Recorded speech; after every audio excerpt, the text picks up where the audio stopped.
Halo teman-teman, perkenalkan nama saya Rizky. Kali ini saya ingin mengajak kalian untuk mengerjakan beberapa soal pemrograman yang ada pada web CodeWars. Jadi soal seperti ini mirip dengan soal-soal competitive programming. Apa itu competitive programming? Competitive programming itu kegiatan menyelesaikan soal-soal algoritma dan juga struktur data, dan biasanya dibatasi waktunya. Jadi kita diberikan pressure yang besar untuk segera menyelesaikan soal tersebut, dan penilaiannya otomatis menggunakan sistem. Biasanya banyak sekali soal competitive programming di internet, dan salah satunya adalah CodeWars. Tapi CodeWars tidak dibatasi dengan waktu, dan menurut saya relatif lebih mudah untuk pemula untuk latihan menyelesaikan soal. Di CodeWars ada beberapa level dan biasanya disebut queue. Yang pertama yang paling mudah yaitu Q8, Q7, dan seterusnya sampai Q1.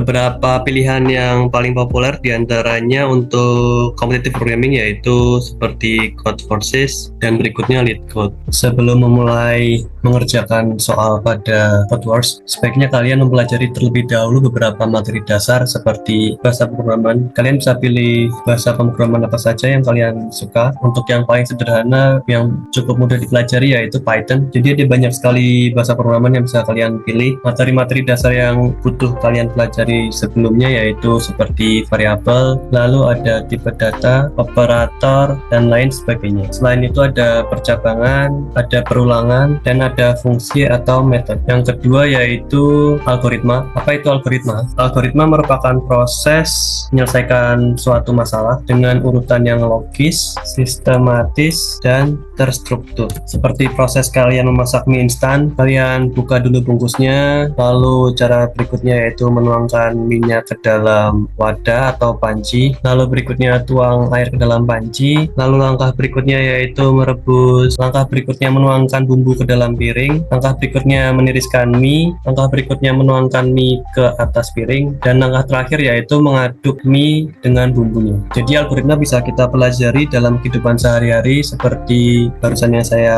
contohkan. Kalian bisa cari sendiri contoh lain dalam kehidupan sehari-hari yang mana merupakan proses atau urutan dari suatu langkah untuk menyelesaikan suatu soal. Yang terakhir atau yang ketiga yaitu matematika dasar. Untuk Q8 biasanya soalnya tidak membutuhkan matematika yang sulit atau rumit. Kalian cukup menguasai aritmatika dasar seperti penjumlahan, pembagian, pengurangan, dan perkalian. Selain itu kalian juga perlu mempelajari logika matematika. Materi ini akan berfungsi ketika kalian mengerjakan soal menggunakan pengkondisian yang membutuhkan kebenaran atau nilai kebenaran. Logika yang paling sering muncul yaitu seperti jika maka, lalu ada juga and, ada or, atau seperti ini. Setidaknya kalian mengetahui jika ada dua variabel true atau bernilai true dan dihubungkan dengan operator and akan menghasilkan hasil seperti apa. Lalu misal kalian memiliki operator or untuk membandingkan dua nilai kebenaran seperti true dan false, kalian harus mengetahui bahwa hasilnya akan true juga. Saat kalian sudah membuka web CodeWars, kalian bisa memilih soal mana yang ingin kalian saring. Kalian klik search. Saran saya urutkan mulai dari yang termudah terlebih dahulu. Pilih tingkat kesulitannya. Yang paling mudah yaitu Q8. Lalu pilih bahasa pemrogramannya. Untuk saat ini saya lebih nyaman menggunakan C++, jadi saya memilih bahasa C++. Kalian bisa pilih bahasa pemrograman apapun sesuai dengan yang kalian sudah pelajari. Ketika kalian memilih soal yang kalian minati, soal langsung muncul di bagian kanan. Ini adalah rating kepuasan daripada user CodeWars. Saran saya, pilih yang tingkat kepuasannya tinggi persentasenya. Biasanya soal dengan persentase yang tinggi lebih mudah dipahami dan dikerjakan. Jika kalian menemukan bab atau soal terkait strings, jika kalian cukup percaya diri, kalian bisa memilihnya. Akan tetapi menurut saya untuk awalan mengerjakan soal, sebaiknya menghindari strings terlebih dahulu karena strings lumayan banyak sintaks yang harus dihafal dan juga agak tricky. Soal ini pernah saya kerjakan, tetapi akan saya kerjakan kembali di sini sebagai contoh. Di sini kita diberikan sebuah poin di mana terdapat variabel x dan y. Pembuat soal memberikan sebuah narasi berupa teori Euclidean plane di mana kembaliannya berupa angka 1, 2, 3, ataupun 4. Di sini sudah dipastikan bahwa nilai x dan y tidak mungkin 0. Yang cukup kita ketahui adalah aturan main atau logika dari pengerjaan soal ini. Di bawah ini diberikan contoh. Jika X1 dan Y2 maka kembalian atau returnnya adalah 1. Jika X3 dan Y5 maka return 1. Jika X minus 10 dan Y 100, maka return 2. Kita scroll sampai bawah, keterangan soalnya seperti apa. Di sini aturan main atau logikanya cukup jelas, yaitu hanya ada 4 aturan, di mana kuadran atau return-nya itu adalah 1 jika X positif dan Y positif, kembalian 2 jika X negatif dan Y positif, kembalian 3 jika X negatif dan Y negatif juga, kembalian 4 jika X positif dan Y negatif. Tanpa kalian mengetahui teori Euclidean plane tadi secara mendetail, kalian bisa mengerjakan soal ini berdasarkan aturan yang ada pada soal. Dari aturan soal ini, kita bisa membuat pseudocode-nya. Soal ini membutuhkan kita menggunakan percabangan untuk menyelesaikannya, di mana pengkondisian memungkinkan kita untuk memilih kondisi tertentu dan menghasilkan output tertentu. Seperti misal, jika kita memiliki X yang positif dan Y yang positif, maka kita akan menghasilkan atau memberikan return berupa 1. Maka kita menggunakan if dengan nilai X positif dan harus secara bersamaan Y bernilai positif juga. Jadi kita menggunakan operator AND. Jika kondisi ini terpenuhi, maka kembalian berupa bernilai 1. Lalu untuk kondisi berikutnya kita bisa menggunakan else if. Kita urutkan semuanya mulai dari return kedua, return 3, dan return 4 berdasarkan kondisi dari atau aturan dari soal tersebut. Seperti yang kalian lihat di sini, algoritma ini atau pseudocode ini sudah mewakili aturan dari soal tersebut. Sebenarnya kalian bisa menggunakan else saja di sini tanpa else if dan tidak memberikan kondisi apa-apa. Akan tetapi lebih baik kalian memberikan kondisinya walaupun sudah dijamin oleh soal bahwa X dan Y tidak mungkin bernilai 0.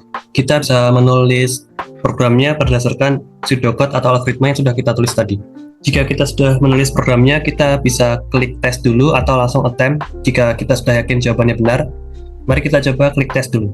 Di sini programnya benar berdasarkan satu soal saja atau satu macam parameter saja. Jika kita klik attempt, maka nilai parameternya random dan ada banyak sekali parameter yang dicoba. Mari kita klik attempt. Di sini dicoba atau diuji dengan 4 macam soal atau parameter dan semuanya berhasil dan kita diberikan keterangan kita sudah berhasil melewati semua tes atau soal yang berjumlah 4 macam tadi. Kita klik submit. Setelah kita klik submit, kita bisa melihat jawaban dari user lain yang beraneka ragam. Di sini kalian bisa memvote apakah jawaban dari user lain clever atau best practices. Kalian juga bisa mengomentari jawaban dari user lain. Poin daripada ditunjukkannya jawaban dari user lain yaitu kalian bisa mempelajari apa saja cara yang bisa kalian lakukan untuk mengerjakan soal tersebut. Menurut saya, poinnya bukan sesedikit mungkin program yang kalian buat untuk mengerjakan soal tersebut, tetapi apakah program itu baik dibuat sebagai metode kalian latihan atau belajar, karena kadang kode yang singkat pun tidak berarti kode itu baik. Soal berikutnya yaitu soal ini. Kita diajak untuk menghitung. Hitungannya urut, mulai dari angka 1 hingga angka yang ditentukan. Di sini diberikan keterangan bahwa parameternya bukan bilangan negatif. Seperti contoh, jika diberikan inputan 3, maka akan diberikan kembalian atau return berupa 1 ship, 2 ship, 3 ship, seperti itu. Dan input akan selalu valid, bernilai integer, dan positif. Mari kita kerjakan bersama. Untuk contoh input atau parameter dan hasilnya atau keluarannya, kalian bisa melihatnya di sini. Misal inputannya 0, maka hasilnya adalah seperti ini, kosong, namun berupa string. Jika inputannya 1, maka keluarannya 1 ship, parameter 2, 1 ship, 2 ship, dan seterusnya. Dari soal ini kita bisa membuat pseudocode-nya, seperti jika parameternya 0, maka menghasilkan kembalian string yang kosong. Kita bisa membuat if parameternya bernama number, if number dengan 0, maka return kosong. Else, di sini kita menggunakan pengulangan, karena jumlahnya pasti, kita gunakan for saja. Kita hitung mulai dari angka 1 hingga angka yang ditentukan dan berurut menambah 1.